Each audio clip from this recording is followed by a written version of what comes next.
আসসালামু আলাইকুম রহমতুল্লাহ। Mission of theology dedicated ব্যাচের সকল শিক্ষার্থীদেরকে জানাই আন্তরিক শুভেচ্ছা অভিনন্দন।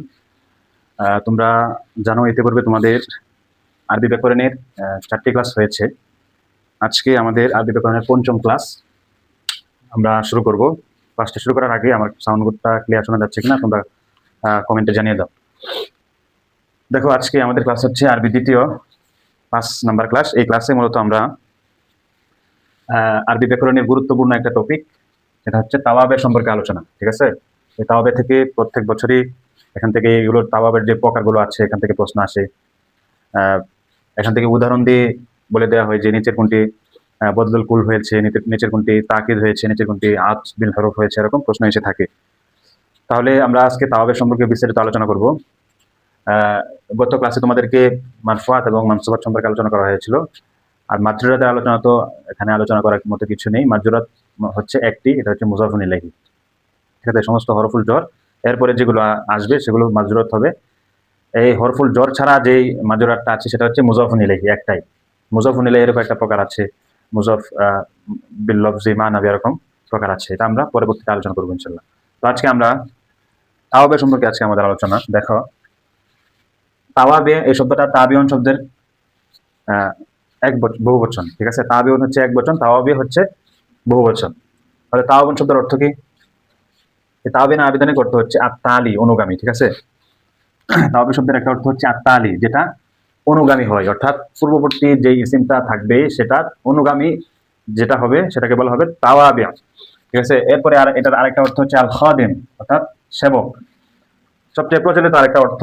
এই অর্থের মধ্যে কি তুমি তাওয়াবে, এটা কি নিয়ে আলোচনা করা হয় মূলত, তাওয়াবে জিনিসটা কি, এটা তুমি এই অর্থের মধ্যে বুঝতে পারবে। যেমন মনে করো আল্লাযী ইয়াত্তাবিউ গায়রাহু, তাওয়াবে হচ্ছে এমন একটা জিনিস যেটা অন্যের অনুসরণ করে। ঠিক আছে, নিজের কোনো শক্তি নেই, শক্তি থাকলেও সে নিজের শক্তিতে কাজ করতে পারে না, বরং কি সে পূর্ববর্তী কোনো ইসিমের অনুগামী হয় অথবা সে পূর্ববর্তী কোনো ইসিমের অনুসরণ করে চলে। তাহলে আমরা যদি পরিভাষায় তাওয়াবে কি এটা বলতে চাই তাহলে আমরা কি বলবো? দেখো, আত্তাবিউ লফজুন, তাওয়াবি হচ্ছে এমন একটা লফজ, তাওয়াবি হচ্ছে এমন একটা লফজ, ইয়াত্তাবিউ মা ক্বাবলাহু ফি আরাবি, সে কি করে? ইয়াত্তাবিউ শব্দের অর্থ হচ্ছে অনুসরণ করে। কি অনুসরণ করে? মা ক্বাবলাহু ফি আরাবি, কাকে অনুসরণ করে? মা ক্বাবলাহু, তার পূর্বে যে ইসিমটা আছে সেটাকে অনুসরণ করে। কিসের ক্ষেত্রে? ফি আরাবি, এরাব হওয়ার ক্ষেত্রে। ঠিক আছে, তার মধ্যে কি রফা হবে, তার মধ্যে কি নসব হবে, তার মধ্যে জর হবে, এটা বলে দিবে কি তার পূর্ববর্তী যে ইসিমের মধ্যে যেই এরাবটা হয়েছে তার পূর্ববর্তী ইসিমের মধ্যে কি তার মধ্যেও এরাব হবে। অর্থাৎ তার পূর্ববর্তী ইসিমের মধ্যে যদি নসব হয় তাহলে তার মধ্যেও নসব হবে, তার পূর্ববর্তী ইসিমের মধ্যে যদি জ্বর হয় তাহলে তার মধ্যেও জ্বর হবে, তার পূর্ববর্তী ইসিমের মধ্যে যদি রফা হয় তাহলে তার মধ্যেও কি রফা হবে। তাহলে সে আমল করার ক্ষেত্রে, এরাবের ক্ষেত্রে সর্বদা নিজের অনুসরণ করবে না, বরং কি তার পূর্ববর্তী ইসিমের অনুসরণ করবে। তাহলে তোমরা তাওয়াবের সংখ্যাটা আশা করি তোমরা বুঝতে পেরেছো। তো এখন আমাদের কথা হচ্ছে তাওয়াবেটা কয় প্রকার। তাদের কয়েকটা প্রকার আছে। তাদের প্রকারগুলো যদি আমরা আলোচনা করি তাহলে তাওয়াবেটা কয় প্রকার। দেখো, আকসামুত তাওয়াবি হয়, তাওয়াবের প্রকার। তাওয়াবেটা মোট হচ্ছে 5 প্রকার। কয় প্রকার? তাওয়াবে হচ্ছে মোট 5 প্রকার। কি কি? দেখো, 1 নম্বর হচ্ছে আন-নাআত। ঠিক আছে, তাওয়াবের প্রথম প্রকার কি? আন-নাআত। নাআত মানে কি? তোমরা আরবিতে তোমরা অনেকে কি বলেছো? মাউসুফ সিফত করেছো। এই মাউসুফ সিফতের মধ্যে যে সিফত নামে তোমরা যেটাকে জানো, এই সিফতের আরেকটা নাম হচ্ছে নাত। ঠিক আছে, তাহলে মাউসুফ সিফতের মধ্যে যে তোমরা যে সিফত শব্দটা পড়েছো, এই সিফত শব্দটার আরেকটা নাম হচ্ছে নাত। তাহলে নাত এবং মানউত।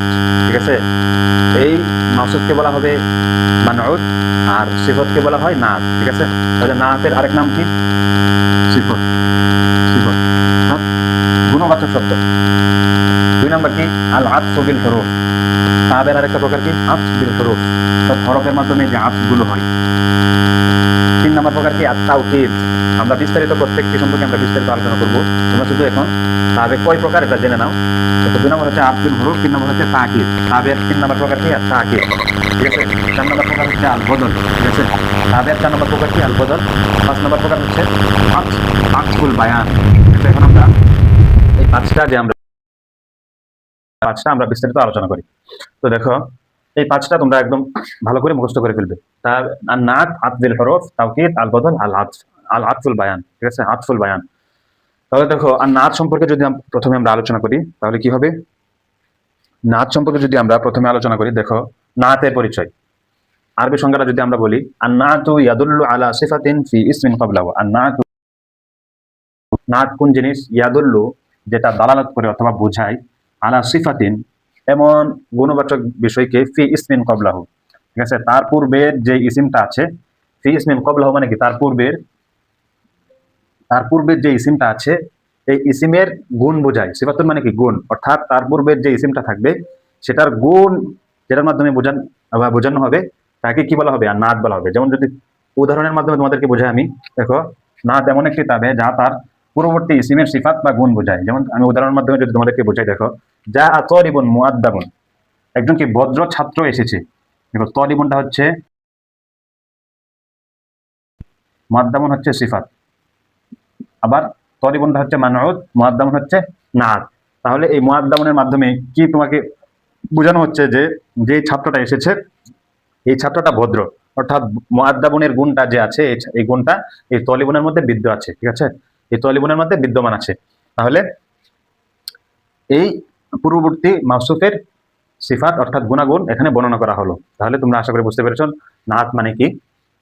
এরপরে যদি আমরা দেখি 2 নম্বর প্রকার হচ্ছে আতফ, ঠিক আছে, আতফ বিল হুরুফ। দেখো এটা কি, তাবিউন ইয়াতাওয়াসসাতু বাইনাহু ওয়া বাইনা মাতবুইহি আহাদু হুরুফিল আতফি। তাবিউন ইয়াতাওয়াসসাতু বাইনাহু ওয়া বাইনা মাতবুইহি আহাদু হুরুফিল আতফি। এটা কি, অর্থাৎ আতফ হলো এমন একটি তাবে, এই আতফ হচ্ছে এমন একটি তাবে যা একটি হরফে আতফ দ্বারা যুক্ত থাকে। কি দ্বারা যুক্ত থাকে, যা একটি হরফে আতফ দ্বারা যুক্ত থাকে। যেমন কি জা মুজাহিদুন ওয়া মাহমুদুন, ঠিক আছে, যা মুজাহিদুন ওয়া মাহমুদুন। তাহলে তোমাদেরকে আমি আগেই বলে দিয়েছিলাম যে আতফ হচ্ছে এমন একটা তাবে যার দুই পাশে কি থাকবে, এক পাশে থাকবে মাতুফুন আলাইহি আর এক পাশে থাকবে মাতুফ। এই মাতুফ এবং মাতুফুন আলাইহি একটা হরফে আতফের মাধ্যমে কি থাকবে, সম্পৃক্ত থাকবে, যুক্ত থাকবে। তাহলে দেখো এখানে যদি তোমাদেরকে আমি বলি যে মুজাহিদুন মাহমুদুন দুইটা কি একই রকম, কে কে এসেছে, মুজাহিদ এসেছে এবং মাহমুদ এসেছে। তাহলে মুজাহিদুনের যে অবস্থা মাহমুদেরই কি একই অবস্থা। দুইটা শব্দ ওয়াবের মাধ্যমে কি সম্পৃক্ত হয়েছে, যেহেতু দুইটা শব্দ ওয়াবের মাধ্যমে সম্পৃক্ত হয়েছে এটার নাম হচ্ছে আতফ বিল হুরুফ। তাহলে মুজাহিদিনের মধ্যে যে এরাব হবে এরপরে এটা তাবে হিসাবে তার মধ্যেও কি একই এরাব হবে, ঠিক আছে। মুজাহিদিনের মধ্যে যেহেতু ফাইল হওয়ার কারণে এটা মারফু হয়েছে, মাহমুদিনের মধ্যে কি একই এরাব হবে। তাহলে তোমরা আতফ বিল হুরুফ সম্পর্কে বুঝতে পারলে। এরপরে দেখো তাকিদ। তাকিদ হচ্ছে এমন তাবে যা মাতবুয়ের বিষয়কে আরো জোরদার করে, ঠিক আছে। উপরের গুলো আমি মুছে দিচ্ছি, আশা করি তোমরা বুঝতে পেরেছো। উপরের গুলোকে আমি মুছে দিচ্ছি।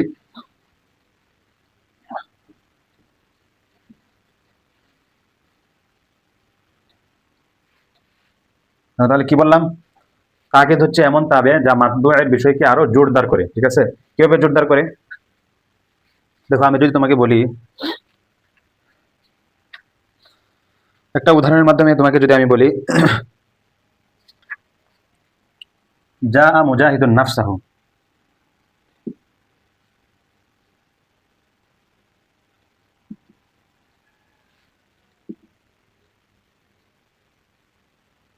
যা মুজাহিদুন নাফসুহু হবে।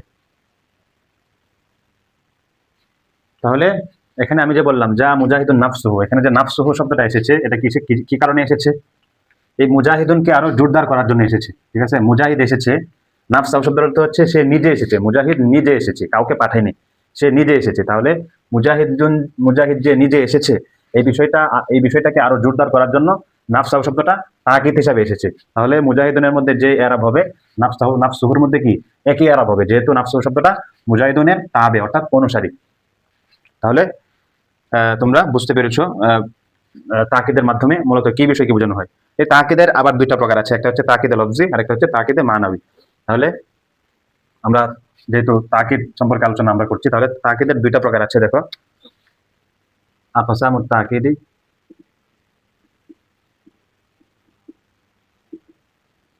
তাকিদ দুই প্রকার, ঠিক আছে।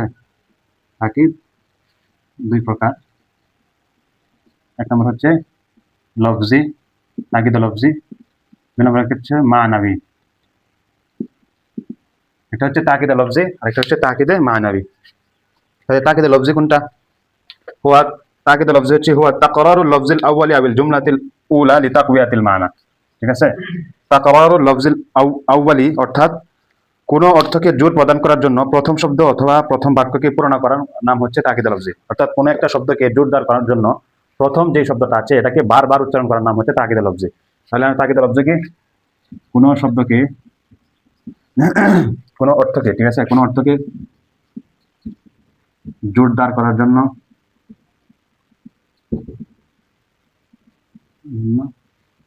প্রথম শব্দকে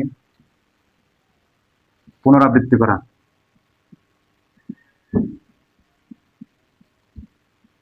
যদি উদাহরণ দিই তাহলে তোমরা বিষয়টা বুঝতে পারবে।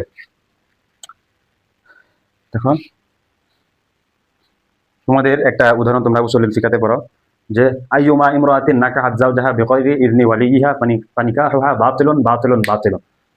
এখানে যে বাতিলুন বাতিলুন বাতিলুন শব্দটা বলা হয়েছে, এই তিনবার বাতিলুন বলার মাধ্যমে কি বোঝানো হয়েছে যে আইয়ুমা ইমরাতিন, যে সমস্ত মহিলা নাকাহাত বিবাহ করবে বিগাইরি ইযনি ওয়ালিয়িহা, তার যে অভিভাবক আছে অভিভাবকের অনুমতি ব্যতীত, ফানিকাহুহা বাতিলুন বাতিলুন বাতিলুন, তাহলে তার বিবাহটা অবশ্যই বাতিল বাতিল বাতিল। তিনবার উচ্চারণ করেছে। তিনবার উচ্চারণ কি জন্য করেছে?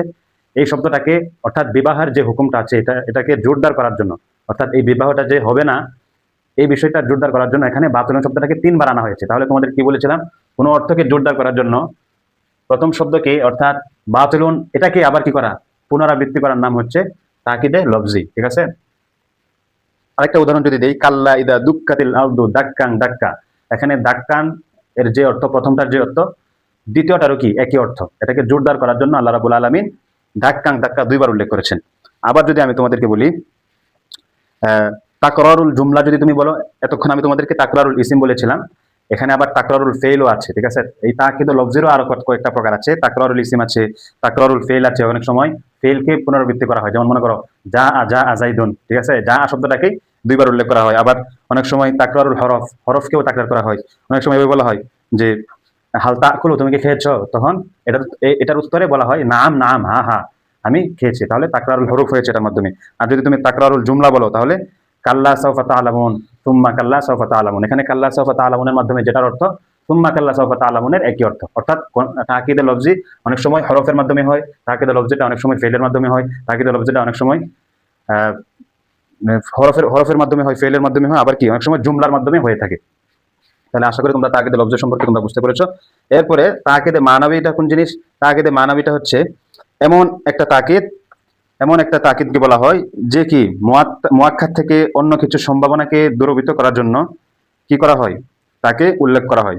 ঠিক আছে, মুআক্কাদ থেকে অন্য কোনো সম্ভাবনাকে দূর করার জন্য তাকে উল্লেখ করা হয়। যেমন মনে করো, আমি একটা উদাহরণ যদি দিই, একটু আগে তোমাদেরকে যে উদাহরণটা দিয়েছিলাম, যা আজাইদুন নাফসুহু, ঠিক আছে, যা আজাইদুন নাফসুহু যে বললাম, এটাই হচ্ছে তাকিদে মানবী। তাহলে উদাহরণ হচ্ছে যা আজাইদুন নাফসুহু, এটা তো তাকিদে মানবী, আর এটা হচ্ছে লফজি। কাল্লা ইযা দুক্কাতিল আরদু নিকাহুহা বাতিলুন বাতিলুন।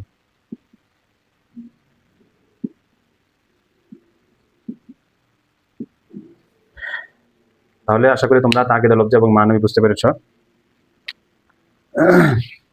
অন্য কিছু সম্ভাবনাকে দূর করার জন্য।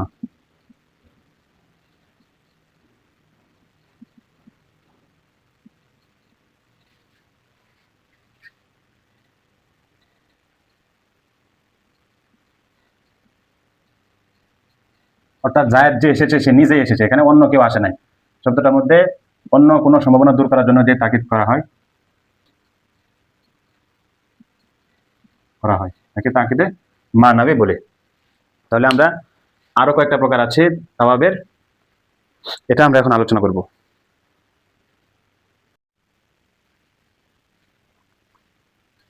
তাহলে তাওয়াবের আমরা আলোচনা করেছিলাম, তাওয়াবের সম্পর্কে আলোচনা করছিলাম। তাওয়াবের যেই প্রকারগুলো আছে তার মধ্যে আরেকটি প্রকার হচ্ছে বদল। ঠিক আছে, তাহলে বদল সম্পর্কে আমরা যদি বলি, তাহলে দেখো বদলের পরিচয় কি। বদল এমন একটি তাবে, বদল হচ্ছে এমন একটি তাবে যেটা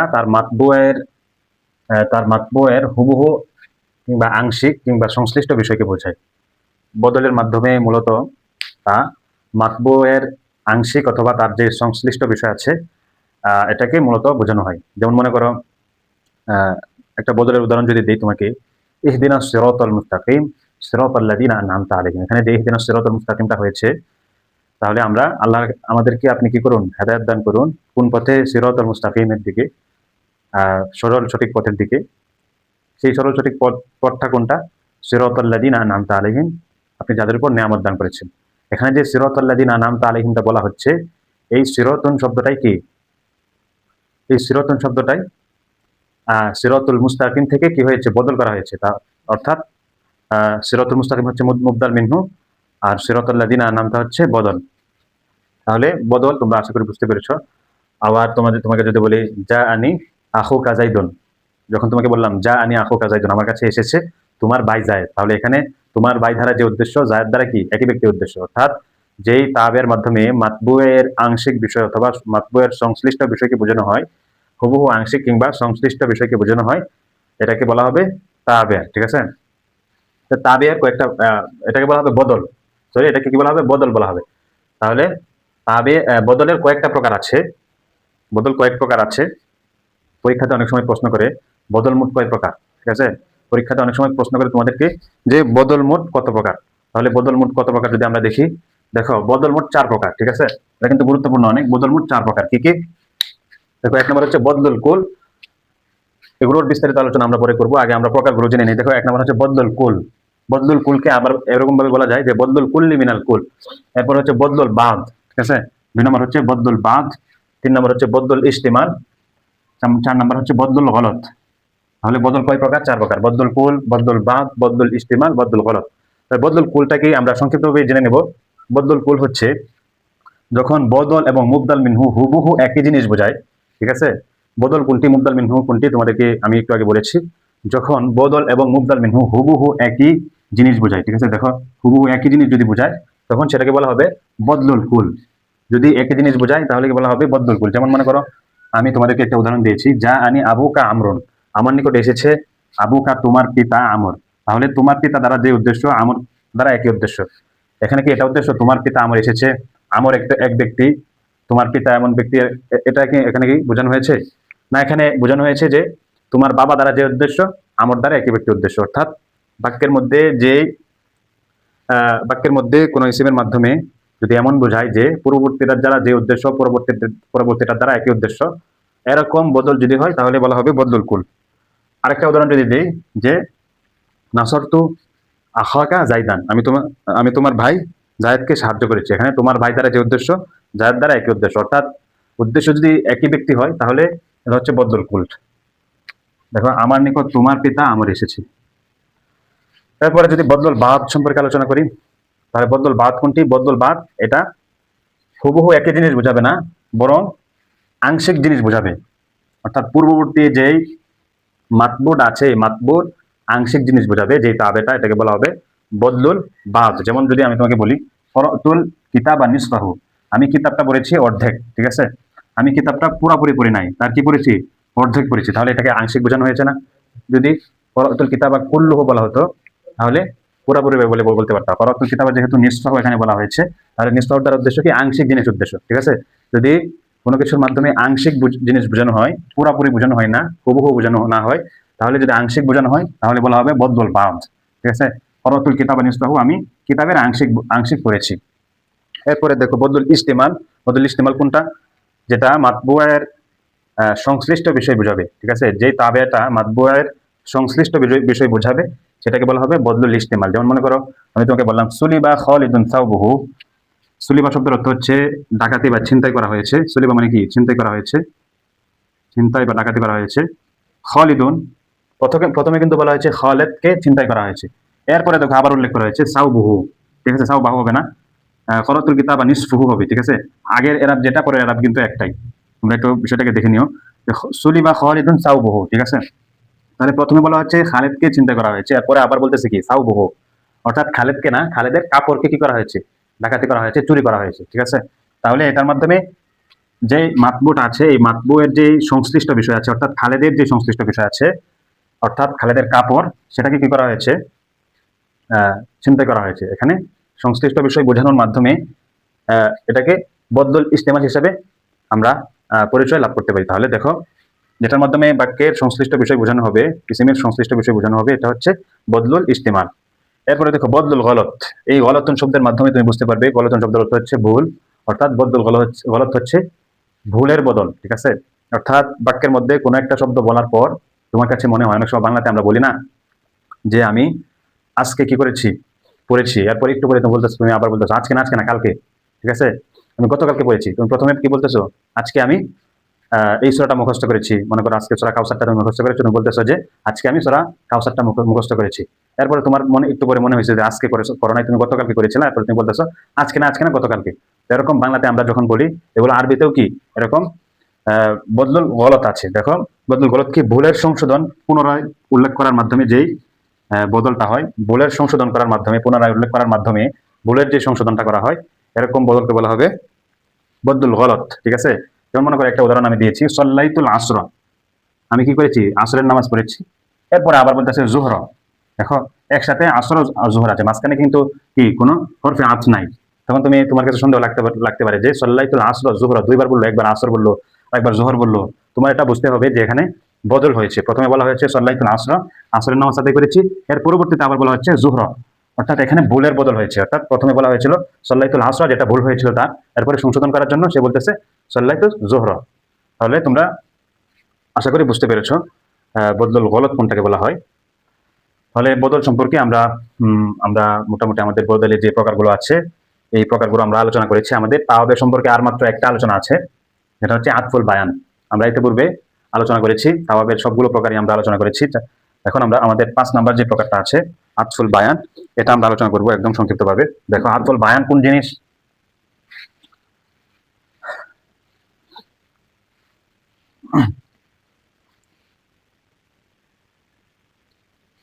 দেখো আতফুল বায়ান হচ্ছে এমন একটি স্থায়ী তাবে, ঠিক আছে। আতফুল বায়ান হচ্ছে এমন একটি স্থায়ী তাবে যা তার মাতবু থেকে অধিকতর কি হয়, প্রসিদ্ধ হয়। আমি তোমাদেরকে সংজ্ঞাটা লিখে দিই, তাহলে তোমাদের বুঝতে সুবিধা হবে। আতফুল বায়ান, তাহলে তাবের 5 নাম্বার প্রকার বলতেছি আমি, 5 আতফুল বায়ান।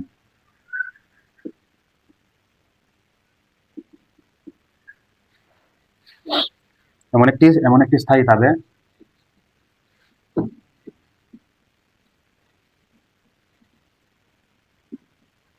যেটি মাতবুয়ের থেকে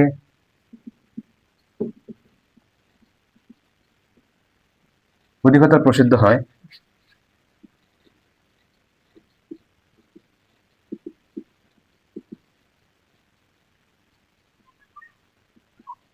তাহলে তাবেটা কি হবে, মাতবু থেকে অধিকতর প্রসিদ্ধ হবে। যেমন আমি তোমাকে বললাম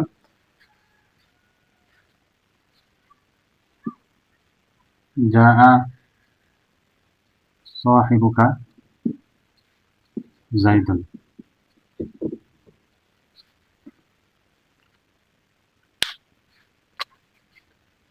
বললাম খরজা গোলামুকা খালিদান। এখন দেখো আমরা যদি বলি, দেখো এমন একটি স্থায়ী তাবে যেটি মাতবুয়ের থেকে কি হবে, অধিক প্রসিদ্ধ হবে। যখন আমি তোমাকে বললাম যা সাহিবুকা জাইদুন, কে এসেছে, তোমার সাথী অর্থাৎ তোমার বন্ধু এসেছে। যখন আমি তোমাকে এরপরে দুটা যে লাইন আছে আমি তোমাদেরকে মুছে দিলাম, যখন বললাম যা সাহিবুকা, তোমার সাথী অথবা তোমার বন্ধু এসেছে, এটার মাধ্যমে কি তুমি স্পষ্টভাবে বুঝতে পারতেছো না তোমার বন্ধু তো কি অনেকগুলাই থাকতে পারে, একজন মানুষের কি অনেক বন্ধু থাকতে পারে, সেই বন্ধুর মধ্যে কোন বন্ধু এসেছে সেটা কি তুমি বুঝতে পারতেছো না। তাহলে অধিকতর প্রসিদ্ধ হয়নি। সাহিবুকার মাধ্যমে যেটুকু প্রসিদ্ধ পেয়েছে, যদি আমি বলে দিই তোমাদেরকে আমি বলে দিই যে যা সাহিবুকা জাইদুন, তোমার বন্ধুর মধ্যে জায়েদ নামে যে বন্ধুটা এসেছে, এটা কি এখানে এসেছে। তাহলে যখন আমি জাইদুন বললাম, তখন কি এই জাইদুনের মাধ্যমে তার যে প্রসিদ্ধিটা আছে সেই প্রসিদ্ধিটা লাভ করলো, অর্থাৎ মাতবুয়ের থেকে, এখানে এটা হচ্ছে মাতবু, এটা হচ্ছে তাবে। তাহলে সাহিবিকা বলার সময় যতটুকু প্রসিদ্ধ লাভ করেছে, যতটুকু পরিচয় তুমি জানতে পেরেছো, জাইদুন বলার মাধ্যমে কি তুমি তার চেয়ে বেশি পরিচয়টা কি লাভ করতে পেরেছো। এরকম যে তাবেগুলো আছে এগুলোকে আতফুল বায়ান বলা হবে, ঠিক আছে। এটা কি বলা হবে, বায়ান, অর্থাৎ জাইদের মাধ্যমে তুমি কি বয়ান করেছো, বর্ণনা করেছো, অস্পষ্ট কি করেছো, দূরীভূত করেছো। আবার যদি তোমাকে বলি খরজা গোলামুকা খালিদন, কে বের হয়েছে, তোমার গোলাম খালেদ বের হয়েছে। যখন আমি বললাম তোমার গোলাম বের হয়েছে, তখন তোমার মনে করো কয়েকটা গোলাম আছে, কোন গোলাম বের হয়েছে? যখন খালিদুনটা বলেছি তখন কি তোমার সন্দেহটা দূরীভূত হয়ে গেছে। তাহলে অধিকতর প্রসিদ্ধ যদি হয়, মাতবুয়ের থেকে তাবে যদি অধিকতর প্রসিদ্ধ হয়, তাহলে এই তাবেকে বলা হবে আতফুল বায়ান, অর্থাৎ যেই বর্ণনার মাধ্যমে পূর্ববর্তী মাতবুয়ের অস্পষ্টতা দূর করা হয় সেটাকেই কি বলা হবে? আতফুল বায়ান বলা হবে। তাহলে আমাদের তাবে সম্পর্কে আলোচনা মোটামুটি আমাদের শেষ। তোমরা এই তাবে সম্পর্কে যে ক্লাসটা হয়েছে, এর তাবের বিস্তারিত আলোচনা এবং তাবের প্রকারগুলো, তাবের প্রকারের মধ্যে যে আবার যেই ভিতরে আর যে প্রকারগুলো আছে, এগুলো সংশ্লিষ্ট আরো যে প্রকারগুলো আছে, মনে করো বদলের যে প্রকারগুলো আছে, তোমরা ভালো করে আয়ত্ত করবে। তো তোমাদের সকলের জন্য শুভকামনা। ইনশাল্লাহ তোমরা তোমাদের প্রস্তুতিকে আরো গুছিয়ে নাও। তোমাদের পরীক্ষা খুবই সন্নিকটে। এখন তোমাদের কাজ হচ্ছে ঘরে বসে না থেকে আমরা যে বিগত ক্লাসগুলো নিয়েছি, লাইভ ক্লাসগুলো, তোমরা ক্লাসগুলো কি করবে? বারবার যদি কোনো একটা টপিক বুঝতে না পারো, এই ক্লাসটা বারবার করবে, আবার করবে। তোমাদের ক্লাসগুলো আমাদের যে গ্রুপ আছে, গ্রুপে দেওয়া থাকবে। আমরা এই ক্লাসগুলো একসাথে করে আবার তোমাদেরকে দিয়ে দেবো। তোমরা সেখান থেকেও নাম্বার অনুযায়ী ক্লাসগুলো করতে পারবে ইনশাল্লাহ। তো সকলের জন্য শুভকামনা। আসসালামু আলাইকুম রহমতুল্লাহ।